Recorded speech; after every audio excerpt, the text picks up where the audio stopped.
peringatan yang Tuhan berikan kepada masing-masing gereja atau jemaat itu. Dan faktanya saudara, kondisi-kondisi masalah-masalah dari masing-masing gereja di 7 gereja tersebut relatif sama dengan kondisi gereja dan jemaat orang Kristen saat ini. Kita orang Kristen di abad 21 ternyata memiliki praktek hidup iman Kristen yang kurang lebih sama dengan orang Kristen di abad pertama tersebut. Artinya saudara, apa yang ditulis Rasul Yohanes dalam kitab Wahyu ini berlaku bukan hanya bagi pembacanya gereja di abad pertama itu, tapi juga berlaku dan relevan bagi kita pembaca suratnya hari ini. Jadi mari kita akan buka kitab kita dari kitab Wahyu, Wahyu pasal 2 ayat 1 sampai 7. Saya akan membacakan bagi Bapak Ibu Saudara sekalian Wahyu 2 ayat 1 sampai 7. Demikianlah firman Tuhan. Tuliskanlah kepada malaikat jemaat di Efesus, inilah firman dari Dia yang memegang ketujuh bintang itu di tangan kanannya dan berjalan di antara ketujuh kaki dian emas itu. Aku tahu segala pekerjaanmu, baik jerih payahmu maupun ketekunanmu. Aku tahu bahwa engkau tidak dapat sabar terhadap orang-orang jahat, bahwa engkau telah mencobai mereka yang menyebut dirinya rasul, tetapi yang sebenarnya tidak demikian, bahwa engkau telah mendapati mereka pendusta. Dan engkau tetap sabar dan menderita oleh karena namaku, dan engkau tidak mengenal lelah. Namun demikian, aku mencela engkau, karena engkau telah meninggalkan kasihmu yang semula. Sebab itu ingatlah betapa dalamnya engkau telah jatuh, bertobatlah dan lakukanlah lagi apa yang semula engkau lakukan.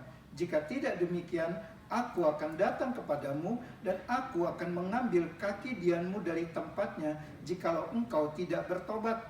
Tetapi ini yang ada padamu, yaitu engkau membenci segala perbuatan pengikut-pengikut Nikolaus yang juga kubenci. Siapa bertelinga, hendaklah ia mendengarkan apa yang dikatakan Roh kepada jemaat-jemaat. Barang siapa menang, dia akan kuberi makan dari pohon kehidupan yang ada di Taman Firdaus Allah. Mari sebelum kita akan mempelajari, kita kembali berdoa, mohon pimpinan Roh Kudus. Bapa di dalam surga, kami sekali lagi bersyukur, berterima kasih. Kami masih Tuhan berikan kesempatan untuk mendengarkan kebenaran firman-Mu. Kami selalu percaya bahwa tidak pernah ada satu kebetulan waktu kami mendengar firman Tuhan. Engkau yang telah memanggil kami datang beribadah pada pagi ini, dan Engkau juga yang hendak berbicara kepada setiap kami lewat kebenaran firman Tuhan yang sebentar kami akan pelajari. Karena itu Roh Kudus, tolonglah kami, urapi hamba-Mu yang akan menyampaikan, maupun setiap jemaat yang mendengar. Berikan kami hati dan telinga seorang murid yang mau mendengarkan dengan sungguh-sungguh kebenaran firman Tuhan, dan mau dididik, diajar, dan ditegur olehnya. Dalam nama Tuhan Yesus kami berdoa dan serahkan pemberitaan firman ini ke dalam pimpinan Roh Kudus. Amin. Saudara, singkat saja tentang konteks dari surat kepada 7 gereja ini. Kitab Wahyu ini ditulis oleh Rasul Yohanes pada waktu ia dalam pembuangan di Pulau Patmos. Dan Tuhan Yesus sendiri yang menampakkan dirinya kepada Yohanes dan menyuruh Yohanes untuk menuliskan surat kepada 7 gereja atau 7 jemaat untuk kemudian dibacakan di setiap masing-masing gereja itu. Dari 7 gereja tersebut, ada 4 gereja atau jemaat yang dipuji sekaligus ditegur oleh Tuhan Yesus, yaitu Efesus, Pergamus, Tiatira, dan Sardis. Dan ada 2 gereja yang dipuji, hanya dipuji, nggak ada teguran, yaitu Smyrna dan Philadelphia. Dan ada 1 gereja yang tidak dipuji sama sekali dan hanya dikecam Yesus, yaitu Laodikia. Nah, ke-7 jemaat itu menghadapi bahaya yang serupa, yaitu ada perlawanan dari luar serta penyesatan dari dalam gereja. Terkait dengan gereja di Efesus yang akan kita pelajari hari ini, kota Efesus sendiri ini adalah kota yang sangat maju, kota yang menjadi pusat perdagangan sekaligus kota di mana ada kuil untuk menyembah Kaisar Romawi. Dan dikatakan oleh para penafsir Alkitab, tingkat moralitas penduduk kota ini sangat rendah, tidak bermoral, keji, dan suka bertahayul. Orang-orang Yahudi dikatakan cukup banyak di kota ini. Mereka itu kaya dan berpengaruh sehingga mereka bisa mendirikan komunitas Yahudi dan membangun sinagog-sinagog untuk tempat ibadah mereka. Nah, dengan konteks inilah gereja atau jemaat Efesus itu ada dan menghidupi iman Kristen mereka. Dan gereja atau jemaat Efesus ini banyak disebut orang sebagai gereja yang telah kehilangan kasih mereka kepada Allah. Karena itu saudara, dari kondisi jemaat yang telah kehilangan kasih kepada Allah ini, saya mengambil 3 hal yang menjadi 3 poin khotbah kita hari ini. Jika kita mengaku kita mengasihi Tuhan, kita akan yang pertama melakukan tindakan nyata bagi pekerjaan Tuhan. Yang kedua, menjaga kemurnian doktrin dan hidup moral kita. Dan yang ketiga, memelihara kasih mula-mula kita. Mari kita masuk ke poin yang pertama, saudara.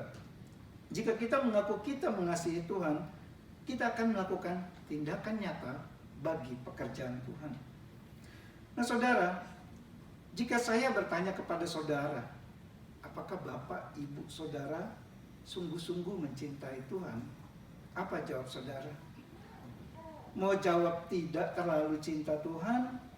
Apa kata orang nanti? Mau jawab saya sungguh-sungguh cinta Tuhan? Gak berani juga. Beban nanti dibilang kok cinta Tuhan tapi hidupnya kayak begitu. Nah, apakah dia berani ngangkat tangan di sini berkata, saya sungguh-sungguh cinta Tuhan, saya rela melakukan apapun bagi Tuhan? Saya tidak berani, saudara. Nah, saudara, hal mencintai Tuhan itu bukanlah sesuatu yang sederhana. Tidak sederhana kalau kita sedang nyanyi puji Tuhan lalu menangis, itu artinya kita sungguh-sungguh cinta Tuhan. Juga tidak sesederhana kalau fasih bicara doktrin, jago teologi, itu pasti orang yang sungguh-sungguh cinta Tuhan. Adalah hal yang mudah jika mencintai Tuhan itu hanya dengan perkataan mulut atau hanya dari fenomena-fenomena luar tadi. Waktu nyanyi nangis, ngerti doktrin. Nah, dari pujian pertama yang diberikan Tuhan Yesus kepada jemaat di Efesus ini dapat kita lihat bahwa bicara tentang mengasihi Tuhan, maka pertama-tama bicara tentang berbuat sesuatu bagi Tuhan, bagi pekerjaan Tuhan. Mari kita lihat lagi saudara ayat 2a dan ayat 3. Ayat 2a dan ayat 3, ada dua pujian yang Tuhan berikan kepada jemaat di Efesus di ayat 2a dan 3 itu. Pujian pertama, jemaat di Efesus ini dipuji oleh Tuhan Yesus karena mereka adalah orang Kristen yang bekerja keras bagi pekerjaan Tuhan dan punya komitmen kepada Tuhan.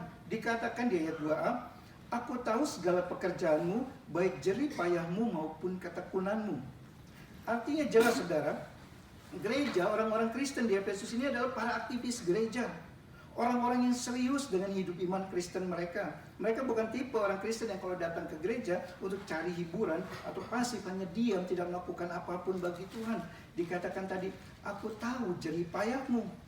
Jerih payah bicara tentang melakukan pekerjaan Tuhan dengan sikap yang sungguh-sungguh, rela capek-capek bagi Tuhan, siap melakukan lebih dari yang seharusnya atau yang extra mile. Ini bukan sikap melakukan pekerjaan Tuhan dengan mempertimbangkan untung ruginya, tapi melakukan pekerjaan Tuhan dengan siap untuk merugi. Ini bukan sikap melakukan pekerjaan Tuhan dengan asal-asalan, tapi ini artinya melakukan pekerjaan Tuhan dengan penuh kesungguhan. Ini juga bukan sikap yang melakukan pekerjaan Tuhan dengan seadanya saja, tapi sungguh-sungguh melebihi dari apa yang normal dapat dilakukan atau diberikan. Berjerih payah artinya siap bersusah payah, rela bayar harga bagi pekerjaan Tuhan. Lalu dikatakan di situ oleh Yohanes, aku tahu ketekunanmu. Yesus katakan, aku tahu ketekunanmu. Ketekunan bicara tentang komitmen, tentang endurance, tentang daya tahan. Ini bukan satu sikap yang sekedar melakukan sesuatu sebagai formalitas atau rutinitas agamawi belaka. Ya, namanya orang Kristen harus melayani kan. Ini juga bukan sikap setengah hati, mut-mutan. Kalau lagi mau moodnya baik, kerjakan. Kalau enggak dikerjakan.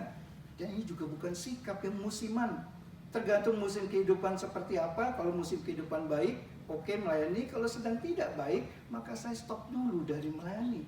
Bertekun artinya selalu siap waktu susah maupun senang.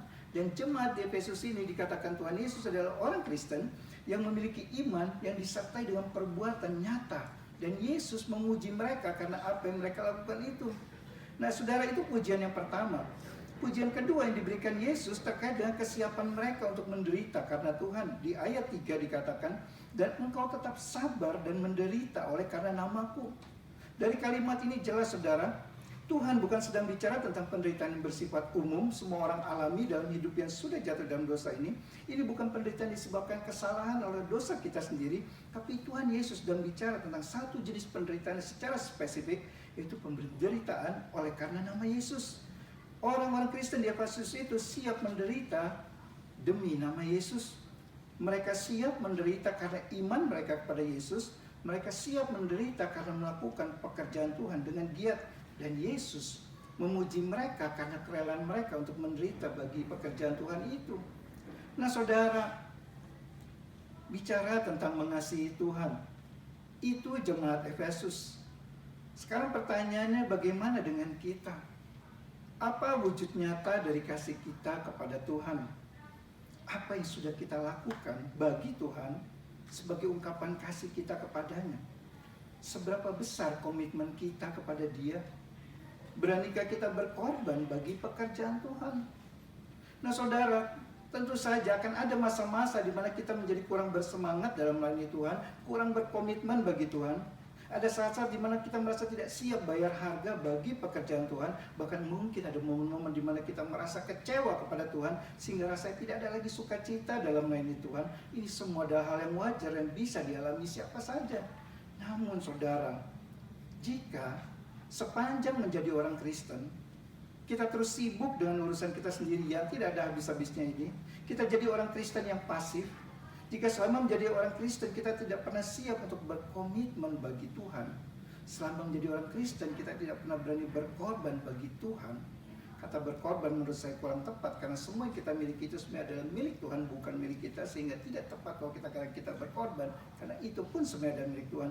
Jika kita selama menjadi orang Kristen tidak pernah berani berkorban bagi Tuhan, waktu kita, uang kita, tenaga kita, pikiran kita, dan seterusnya, maka saudara, berdasarkan teks kita hari ini, setiap kita diingatkan mengasihi Yesus berarti berkomitmen untuk melayani Yesus dan rela berjerih lelah melakukan pekerjaannya. Dan bagi kita yang sudah melakukan ini saudara, kita sudah berjerih lelah bagi pekerjaan Tuhan, sudah berkomitmen dalam melayani Tuhan, maka kabar baiknya saudara, mari kita tetap berjerih lelah, terus menjaga komitmen kita.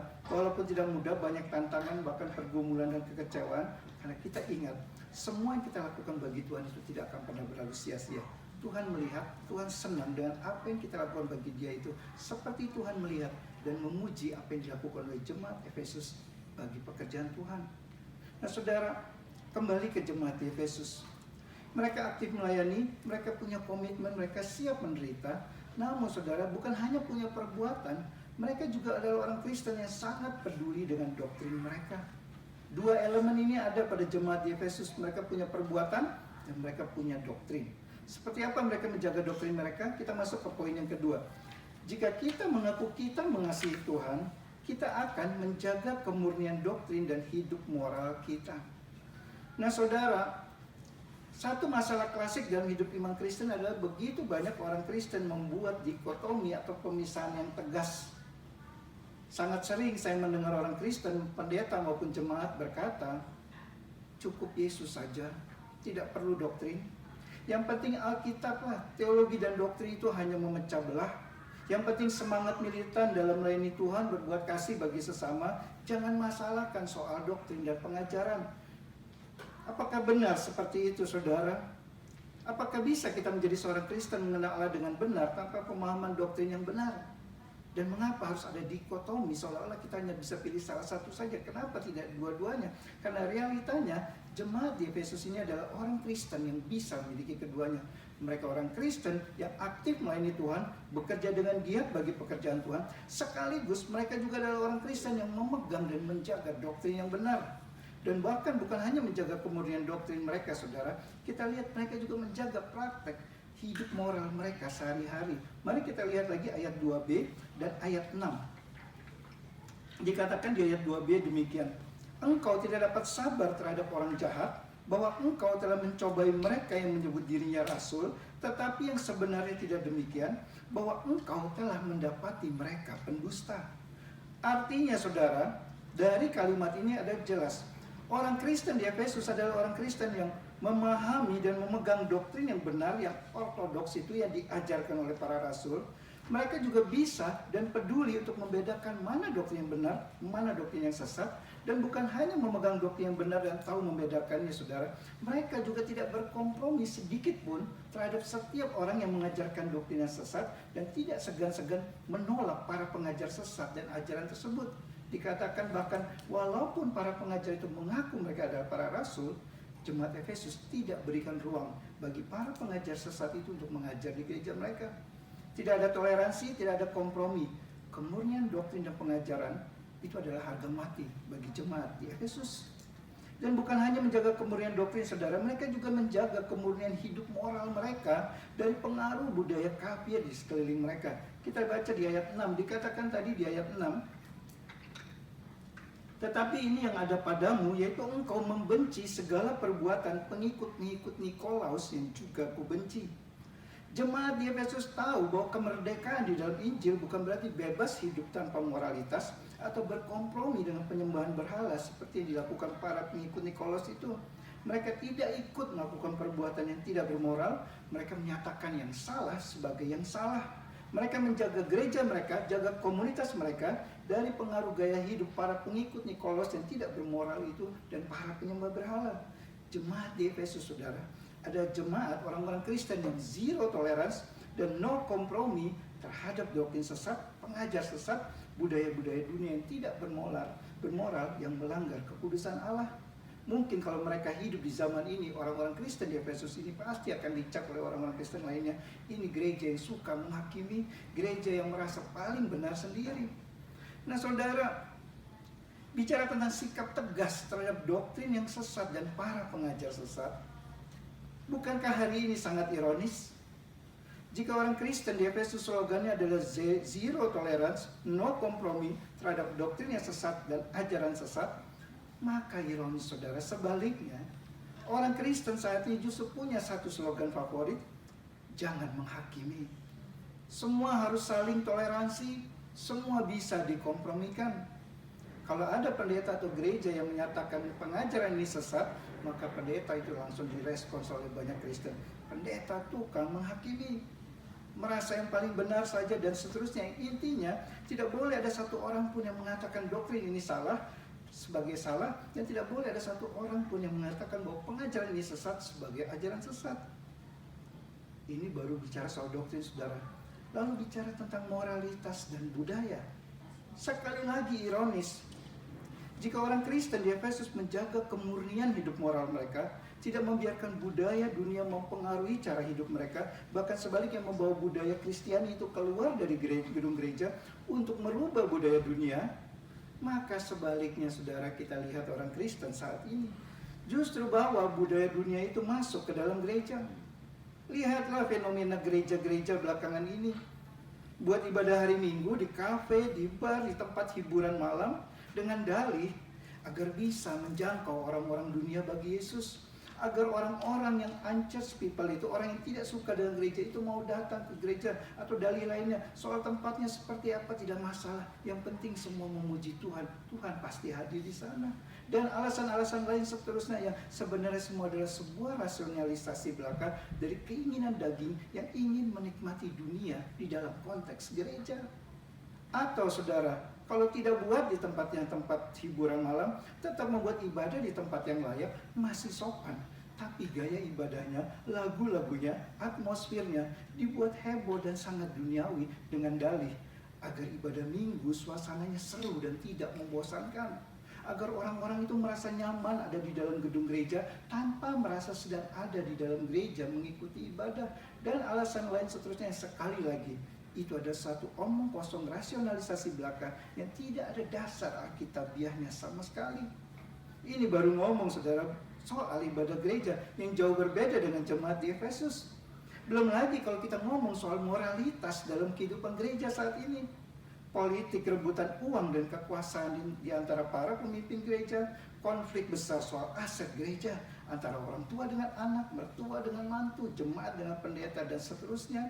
Maraknya praktek LGBT maupun perselingkuhan di antara para pelayan gereja, dan seterusnya. Dan bukankah, saudara, kalau kita perhatikan, semua ini sekarang menjadi satu fenomena yang dianggap biasa oleh sangat banyak jemaat orang Kristen yang harus bisa dimaklumi dan diterima. Semua harus diterima atas dasar kasih.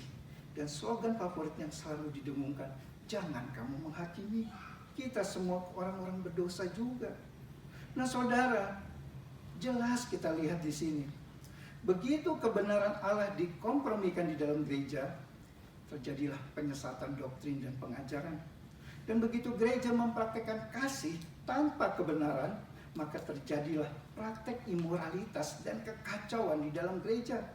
Karena itu, saudara, pujian Yesus kepada jemaat di Efesus ini mengingatkan kita semua kembali, di tengah-tengah ketidaksempurnaan kita, meskipun kita semua sama-sama adalah orang berdosa, mari kita tetap menjaga doktrin kita, pengajaran yang kita pegang, yang kita ikuti, dan mari juga menjaga standar hidup moral Kristiani kita. Mari kita menjaga agar bukan nilai-nilai budaya dunia ini yang mempengaruhi kita dan gereja kita, tapi sebaliknya, kita yang membawa nilai dan budaya Kristiani ini keluar dari ruang ibadah gereja untuk mempengaruhi dunia.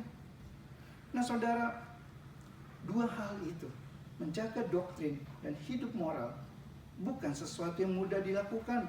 Buktinya begitu banyak penyimpangan yang terjadi di dalam gereja maupun hidup pribadi orang Kristen sampai hari ini. Namun saudara, ada satu hal lagi yang sangat penting tapi justru sangat sering kita abaikan dan sering tidak kita sadari. Apa itu? Kita masuk ke poin yang ketiga yang terakhir. Jika kita mengaku mengasihi Tuhan, kita akan memelihara kasih mula-mula kita. Nah saudara, jika di poin 1 dan 2 tadi kita belajar dari pujian Tuhan Yesus kepada jemaat, maka di bagian terakhir ini kita akan belajar dari teguran atau kecaman Tuhan Yesus kepada mereka. Mari kita lihat lagi ayat 4 dan 5. Ayat 4 dan 5. Dikatakan oleh Tuhan Yesus demikian. Namun demikian, aku mencela engkau karena engkau telah meninggalkan kasih-Mu yang semula. Sebab itu, ingatlah betapa dalamnya engkau telah jatuh. Bertobatlah dan lakukanlah lagi apa yang semula engkau lakukan. Tuhan Yesus menegur mereka dengan sangat keras, bahkan dengan ancaman kalau mereka tidak bertobat, Tuhan akan tinggalkan gereja mereka. Nah mari saudara, kita kembali lagi ke poin 1 dan 2. Orang Kristen di Efesus adalah orang yang aktif dalam pekerjaan Tuhan, sangat giat, luar biasa dalam melayani Tuhan, siap menderita bagi Tuhan karena nama Tuhan, punya doktrin yang ortodoks, yang sehat, yang alkitabiah, menjaga kemurnian cara hidup mereka. Namun ironisnya, dalam giatnya melakukan semuanya itu, mereka justru melupakan satu hal yang sangat penting dalam hidup umat Kristen, yaitu menjaga kasih mula-mula mereka kepada Allah. Mereka sangat sibuk dengan hal yang sifatnya eksternal, sampai lupa hal yang sifatnya internal. Mereka sangat perhatikan hal-hal yang lahiriah, tapi justru mengabaikan hal yang batiniah. Di sini jelas saudara, mereka bukan melakukan semua aktivitas rohani itu tanpa kasih kepada Allah. Tuhan tidak katakan demikian, mereka tetap melakukan dengan kasih kepada Allah. Kalau mereka melakukan tanpa kasih, tentu Yesus akan menegur mereka. Namun Tuhan tidak menegur demikian. Jadi masalahnya adalah seperti yang Tuhan katakan, kamu telah meninggalkan kasih-Mu yang semula. Masalah mereka di sini bukan lagi mereka tidak punya kasih, tapi mereka telah tinggalkan kasih yang semula yang mereka miliki.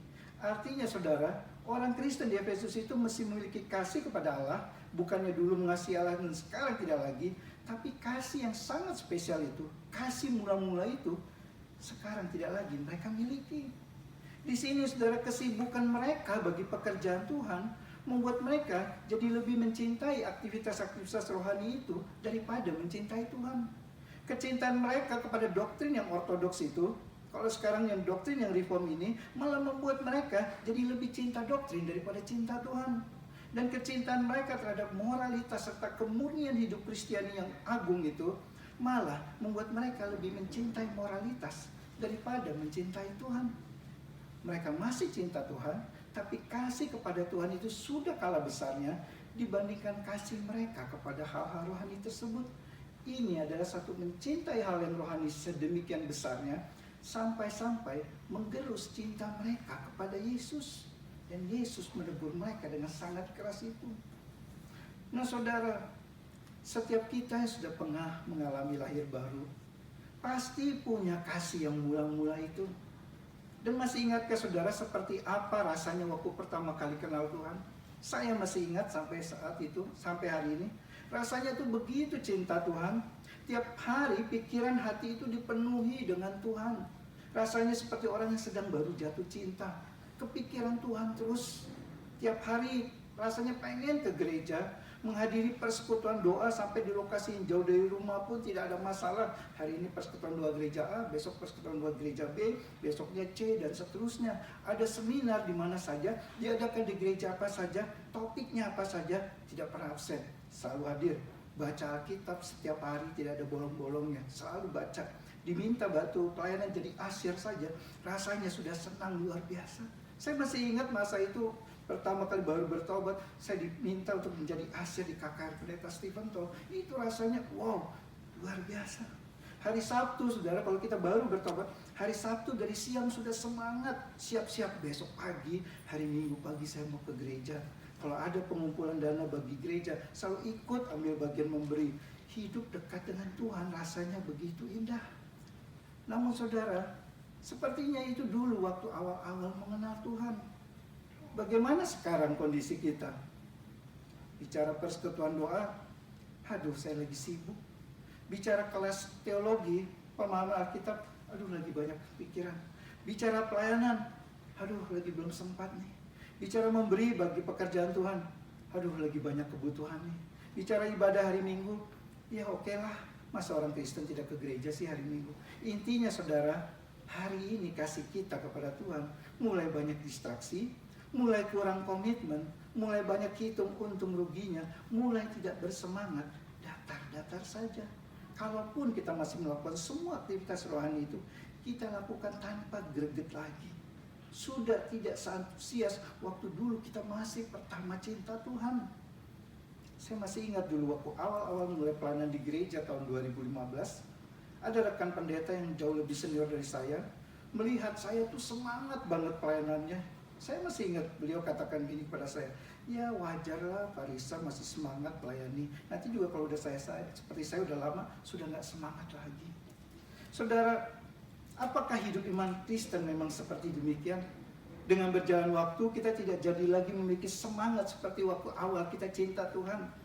Awalnya begitu panas, nanti juga jadi dingin. Apakah betul saudara hidup iman Kristen harus seperti itu? Apakah memang waktu dan kesibukan yang membuat kita tidak lagi bersemangat dengan hal-hal rohani? Tentu saja saudara, terkadang ada banyak kesibukan dan tuntutan pekerjaan, usaha keluarga yang membuat kita sulit melakukan kegiatan rohani seperti sebelumnya. Tidak ada masalah dengan hal ini, sangat dimaklumi khususnya orang-orang seperti kita yang tinggal di kota besar seperti Jakarta. Begitu sibuk, begitu banyak kegiatan. Namun saudara, dalam semuanya itu kita perlu periksa kondisi hati kita. Apakah kasih mula-mula saya kepada Tuhan yang begitu luar biasa dulu itu masih saya rasakan sampai hari ini? Atau hati kita pelan tapi pasti mulai menjadi dingin terhadap Tuhan, terhadap kegiatan rohani. Dan tidak ada saudara satupun dari kita di sini yang sudah imun dari hal ini. Setiap kita bisa mengalami kehilangan kasih mula-mula. Karena itu saudara, perlu kita terus memeriksa kondisi hati kita. Jika kita berkata, saya mengasihi Tuhan, maka pertanyaannya adalah, bagaimana kondisi kasih mula-mula kita saat ini? Masih sama seperti dulu waktu pertama kali kenal Tuhan? Atau sudah jauh menurun dibandingkan kasih yang awal itu? Nah saudara, di ayat 7b ada janji yang Tuhan berikan bagi mereka yang menang, yaitu yang berhasil mengalahkan semua tantangan iman yang mereka hadapi itu, yaitu dikatakan mereka akan makan dari pohon kehidupan di Taman Firdaus Allah, di ayat 7b. Dan janji ini saudara juga berlaku bagi kita orang Kristen saat ini. Kita pasti menang karena Kristus telah memenangkan peperangan itu bagi kita. Kita dapat makan dari pohon kehidupan di Taman Firdaus itu karena Kristus telah memberikan dirinya mati di atas kayu salib agar saudara dan saya dapat peroleh kehidupan. Dan karena Kristus telah menang waktu dia bergumul di Taman Getsemani, maka kita dapat masuk ke Taman Firdaus Allah. Dan inilah penghiburan saudara sekaligus sumber kekuatan kita. Jika kita begitu takut menderita karena nama Yesus, Kristus sebaliknya dengan rela menderita bagi kita yang takut menderita bagi dia ini. Jika kita begitu hitung-hitungan memikirkan untung ruginya dalam melayani Tuhan, Kristus dengan rela berikan seluruh hidupnya, nyawanya, mati di atas kayu salib bagi kita yang penuh perhitungan kepada dia ini.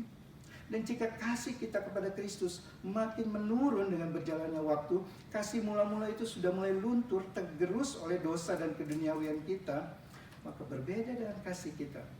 Kasih Kristus tidak akan pernah luntur karena apapun juga, tidak akan pernah berkurang karena apapun juga, dan tidak ada satu hal pun yang dapat menggerus kasih Kristus kepada kita.